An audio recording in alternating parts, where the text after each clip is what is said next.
Welcome to the RSP Boiler Room. I'm Matt Waldman with the Rookie Scouting Portfolio. We're going to take a look at running back Eric Gray, who played with Tennessee last year, is now with Oklahoma.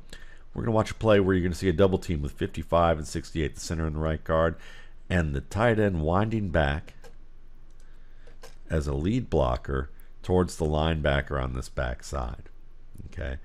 Now, you're going to watch Eric Gray here, and the choice he's going to make is to the biggest amount of space at the earliest point. He doesn't follow this tight end at all. He sees this open space to the right and just heads to the right side. He ends up getting stopped for a yard because the defensive tackle just wraps him up and obliterates that lane. Now let's take a look at this again.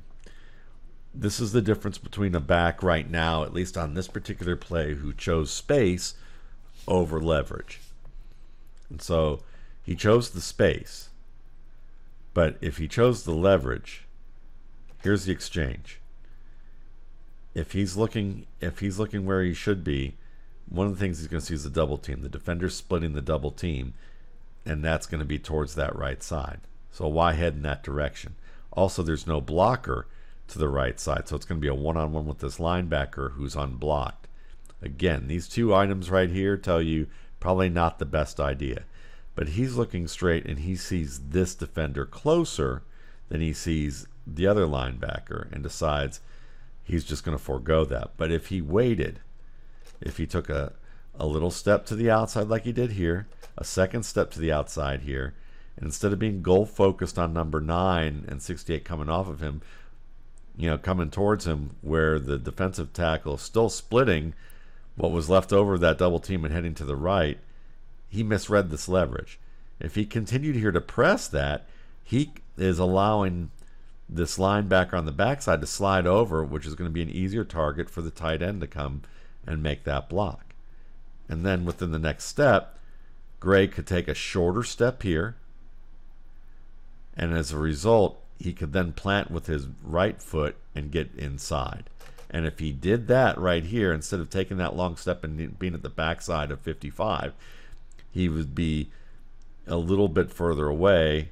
He wouldn't be as close to the line, and he would be pivoting back to his left. And you can see the crease that he has here that he'd be able to weave through and then maybe bend it back towards the right because 58 now has number 9 in his sights.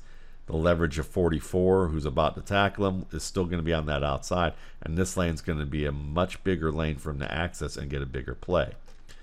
So a lot of times, plays like this come down to patience and understanding the scheme and understanding like who's blocking what, knowing that your double team is the key. What's your key? Where's the defender? Is he on one side or the other? If he's splitting, and at this point he can see that, he should know that defender is going to be heading to the right side. He also knows he's going to have a blocker to the left, so why go into this open space against number 9 when he's going to have a blocker here? If anything, press in that direction right here, and then shorten your stride length, and then dip back to the left right here. Instead of being leaning all the way to the right here, he could be dipping back to the left. He's going to get the block inside here. He's going to get the block by 68 here. That's going to open a nice crease, and he can be into the secondary. So this is the type of thing I'm going to be looking for when I watch more of Eric Gray, not only with his Tennessee tape, but also with his Oklahoma tape. Is he becoming more sophisticated with pressing a lane and showing patience so that he can get the most out of his scheme and not just his athletic ability? Thanks again for watching. For more RSP Boiler Room videos, you can check out my YouTube channel, Matt Waldman's RSP Film Room, and my site, www.mattwaldmanrsp.com.